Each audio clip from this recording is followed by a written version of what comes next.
भारतरत्न परमपूज्य डॉक्टर बाबासाहेब आंबेडकर यांच्या 69व्या महापरिनिर्वाण दिनाची जी तयारी आहे ती आता मुंबईतील चैत्यभूमी या ठिकाणी अंतिम टप्प्यात पोहोचली आहे। ही सगळी दृश्य आपण पाहतो। या ठिकाणी महानगरपालिकेकडून आता धुराची फवारणी केली जाते। माशांचा प्रादुर्भाव या ठिकाणी जास्त प्रमाणात आहे, डासांचा प्रादुर्भाव वाढतोय, त्यामुळे त्याला कुठेतरी रोखण्यासाठी आता महानगरपालिकेकडून ही मोहीम हाती घेण्यात आलेली आहे आणि या संपूर्ण परिसरामध्ये आता धुराची फवारणी सुरू झालेली आहे। इथली जी तयारी आहे ती सुद्धा पूर्ण होते।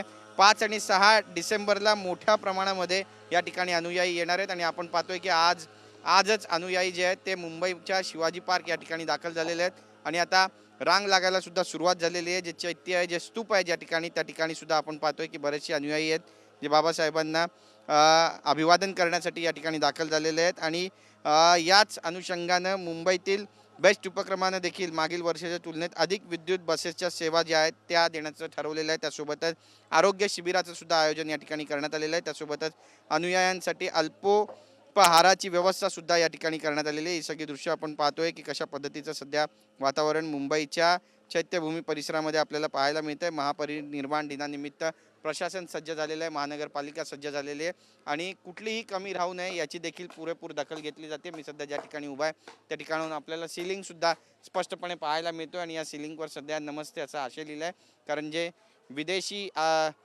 नेते आपल्या देशामध्ये पोहोचलेले आहेत त्यांच्या स्वागतासाठी या ठिकाणी नमस्ते असा आशय आहे। मात्र उद्या आणि परवा या ठिकाणी डॉक्टर बाबासाहेब आंबेडकर यांना अभिवादन करणारे जे चित्र आहे ते आपल्याला या ठिकाणी स्पष्टपणे पाहायला मिळतील। पोलिसांचा मोठा बंदोबस्त या संपूर्ण परिसरामध्ये तैनात करण्यात आलेला आहे। त्यासोबतच अतिरिक्त कुमक जी पोलिसांची ती सुद्धा या ठिकाणी मागवण्यात आलेली आहे आणि जे अनुयायी आहेत जे संपूर्ण महाराष्ट्राच्या 36 जिल्ह्यातून या ठिकाणी दाखल झालेले आहेत, त्यासोबतच देशाच्या कानाकोपऱ्यातून या ठिकाणी आलेले आहेत, विदेशातून आलेले आहेत, त्या सगळ्यांच्या राहण्याची खाण्यापिण्याची सुविधा जी आहे ती सुद्धा या ठिकाणी महानगरपालिकेने केलेली आहे। त्यामुळे नेमकं 6 डिसेंबरच्या रोजी जेव्हा महाराष्ट्राचे मुख्यमंत्री देवेंद्र फडणवीस या ठिकाणी अभिवादन करायला येतील, काय नेमका संदेश देणार आहेत हे सुद्धा पाहणं महत्त्वाचं ठरणार आहे। कॅमेरा पर्सन मनीष विचारेसह गिरीश गायकवाड, TV9 मराठी, मुंबई।